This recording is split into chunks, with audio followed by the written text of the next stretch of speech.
¿Cómo están amigos de Bono TV? Soy Mario Arias y es un gusto para mí compartir mis lecturas. En esta ocasión una reseña de uno de mis escritores favoritos. Estoy hablando de Gabriel García Márquez, de quien he tenido la suerte de leer estando en la secundaria su obra clásica Cien años de soledad. Ya estando en la universidad, su romántica novela El amor en los tiempos del cólera, y también he leído un conjunto de cuentos titulados, en una obra titulada Los funerales de Mamá Grande. Se ha reconocido a Gabriel García Márquez como un promotor de la justicia en su época. Esto por tres razones. La primera, que es un escritor que hace literatura y que hace una buena literatura. Entonces se le cree, se le aprecia y lo que va a decir va a ser considerado seriamente. La segunda razón sería que, a pesar de haber llegado a ser un escritor consagrado, Gabriel García Márquez va a continuar con su oficio, profesión de periodista. Esto para seguir mostrando los abusos de los poderosos. Y la tercera razón es que Gabriel García Márquez ha hecho las veces de un diplomático clandestino. Justamente estas ideas que lo hacen un promotor de la justicia se van a ver concretadas en la publicación de esta novela que se llama La aventura de Miguel Litín, clandestino en Chile, novela que he tenido a bien leer en estos días.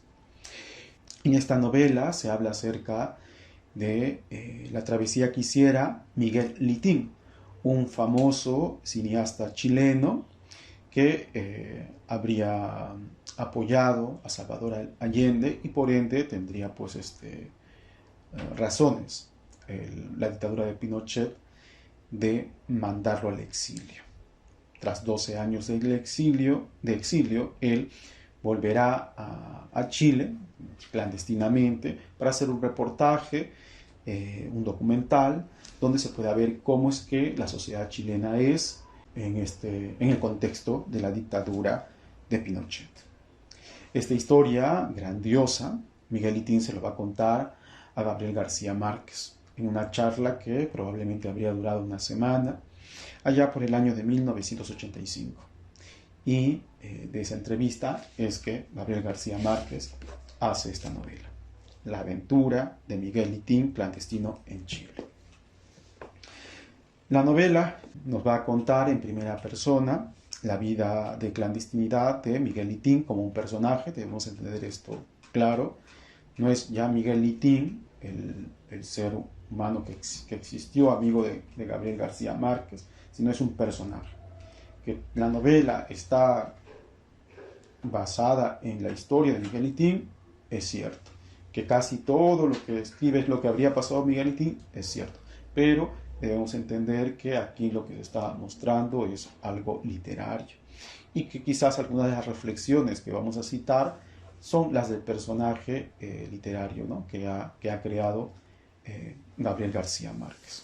Bueno, Miguel Litín va a tener que, para poder llegar a Chile, para poder regresar a Chile, lo va a tener que hacer adoptando un brutal cambio de apariencia que le permita andar por las calles de Chile, y de ello voy a citar lo siguiente. Yo, Miguel Litín, hijo de Hernán y Cristina, director de cine y uno de los 5.000 chilenos con prohibición absoluta de regresar, estaba de nuevo en mi país después de 12 años de exilio. Aunque todavía exiliado dentro de mí mismo, llevaba una identidad falsa, un pasaporte falso y hasta una esposa falsa. Mi cara y mi apariencia estaban tan cambiadas por la ropa y maquillaje que ni mi propia madre había de reconocerme a plena luz unos días después. Entonces lo que tenemos es que Miguel Litín, ¿no?, en la novela, este personaje que nos está narrando su historia,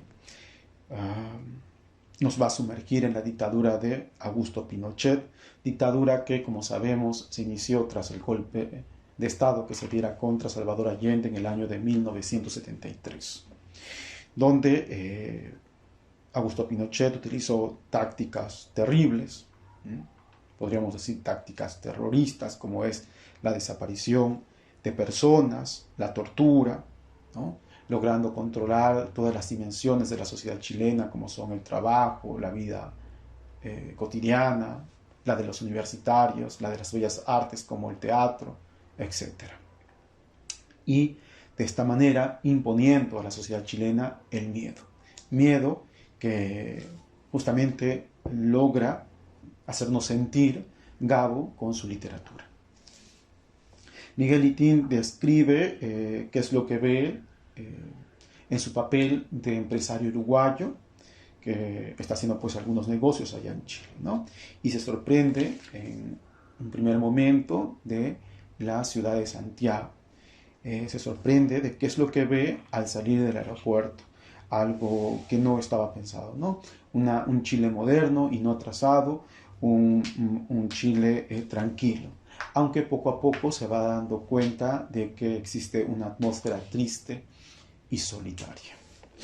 Sobre ese esplendor que le va a causar un desazón o una gran duda, va a reflexionar Miguel Litín de esta manera. El acceso al antiguo aeropuerto de Los Cerillos era una carretera antigua a través de tugurios industriales y barriadas pobres, que sufrieron una represión sangrienta durante el golpe militar. El acceso al actual aeropuerto internacional, en cambio, es una autopista iluminada como en los países mejor desarrollados del mundo. Y esto era un mal principio para alguien como yo, que no solo estaba convencido de la maldad de la dictadura, sino que necesitaba ver sus fracasos en la calle, en la vida diaria, en los hábitos de la gente, para filmarlos y divulgarlos por el mundo. Miguel Litín logra hacer este documental dirigiendo 3 equipos de cine internacionales. El primero de italianos, un segundo de franceses y un tercero de holandeses. Además, se va a entrevistar con miembros de la resistencia de la dictadura, ¿no?, o contra la dictadura, y de esta manera, nos cuenta justamente las peripecias que tienen que hacer, ¿no?, para que estos equipos de cine no generen sospecha y no haya posibilidad pues que las autoridades chilenas puedan descubrir a Miguel Litín y a su equipo. Justamente en esta odisea que crea el suspenso en todo momento, Miguel Litín también nos va a contar algunos hechos interesantísimos, como por ejemplo que va a visitar el Palacio de la Moneda, que en esta época está en reconstrucción, y que en ese recinto se verá con Augusto Pinochet. Un hecho también interesante es que Miguel Litín pudiera ver, para mí es interesante, que Miguel Litín pudo ver estando en Chile, en calidad de clandestino, esta hermosa película, ¿no?, esta superproducción ganadora de varios premios Oscar, llamada Amadeus. Yo he tenido el gusto de verla y les recomiendo. A pesar de la represión, también Miguel Litín ha podido observar cómo es que muchos chilenos todavía veneran al expresidente Salvador Allende, esto llevándole flores, claro que anónimamente, a su tumba en Valparaíso. Otra de las historias que me impactó, ¿no?, y esta creo que mucho más, y por eso voy a citar dos párrafos donde Miguel Litín nos refiere, ¿no? En realidad son más de 2 párrafos, son como 3 o 4 que refieren la historia, pero las 2 que son el núcleo de esta historia. Dice lo siguiente: desde el taxi que nos llevaba hacia el centro de la ciudad, a través de una niebla densa y helada, vimos la luz solitaria en el atrio de la catedral y el ramo de flores perpetuas mantenidas por manos anónimas. Sebastián Acevedo, un humilde minero del carbón, se había prendido fuego en ese sitio. 2 años antes, después de intentar, sin resultados, que alguien intercediera para que la Central Nacional de Información no siguiera torturando a su hijo de 22 años y a su hija de 20, detenidos por porte ilegal de armas.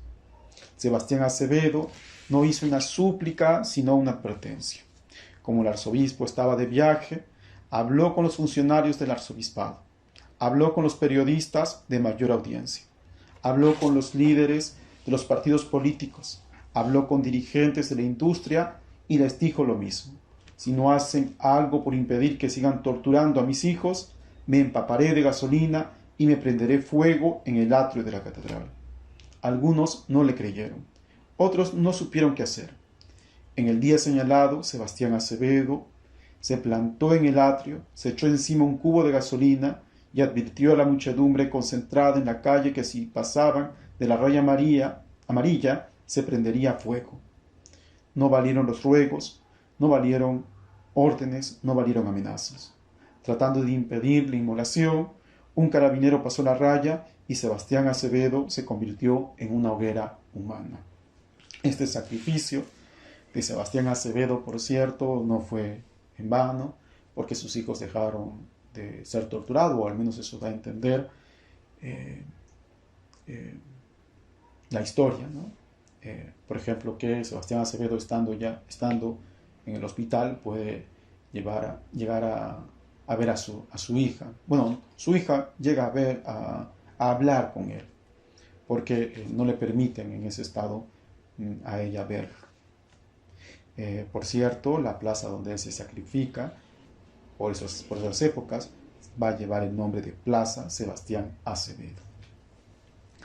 Las 6 semanas que duraría esta odisea, ¿no?, nos va a conmover hasta llegar a las lágrimas, como los hechos dolorosos que acabamos de mencionar, ¿no?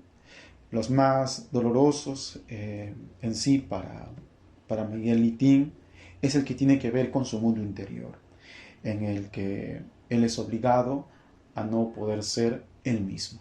Cito: yo por mi parte me había resignado a no ser yo. Era un sacrificio duro para mí, sabiendo que había tantos parientes y amigos que quería ver, empezando por mis padres, y tantos instantes de mi juventud que deseaba revivir, pero estaban en un mundo vedado, por lo menos mientras terminábamos la película, de modo que les torcí el cuello a los afectos y asumí la condición extraña de exiliado dentro de mi propio país, que es la forma más amarga del exilio. Pero hay momentos también alegres. El más extraordinario para mí, nuevamente, porque en la historia pues se pueden ver momentos también de felicidad importantes, incluso la última parte, que es cómo él logra salir, también hay suspenso, pero también hay alegría porque logra su objetivo. Bueno, el máximo de estos momentos alegres, creo yo, es cuando Miguel Litín tiene la oportunidad de ver a su madre, ¿no?, quien en un primer momento no le reconoce, pero luego él tiene la oportunidad de charlar, ¿no?, ya con el conocimiento de ella, de que su hijo está allí en Chile, en su casa, con él. Por cierto, 15.000 copias de esta novela, La aventura de Miguel Litín, clandestino en Chile, fueron enviados a Chile para ser vendidos en una feria del libro, ¿no?, en la Feria del Libro de Santiago. Esto por justamente esta editorial que está aquí, ¿no?, la editorial Oveja Negra, de la que he podido leer la novela. Considerando en estos años 80 que supuestamente la dictadura de Pinochet estaba quizás en un momento de menos dureza, ¿no?, que se estaba dando cierta flexibilidad. Pero pareciera que no fue así. En realidad no fue así, en todo caso, para el caso de la obra, puesto que las autoridades del puerto de Valparaíso incautaron estos libros y los quemaron. Bueno, eso es todo con respecto a esta reseña. Soy Mario Arias para Bogando TV.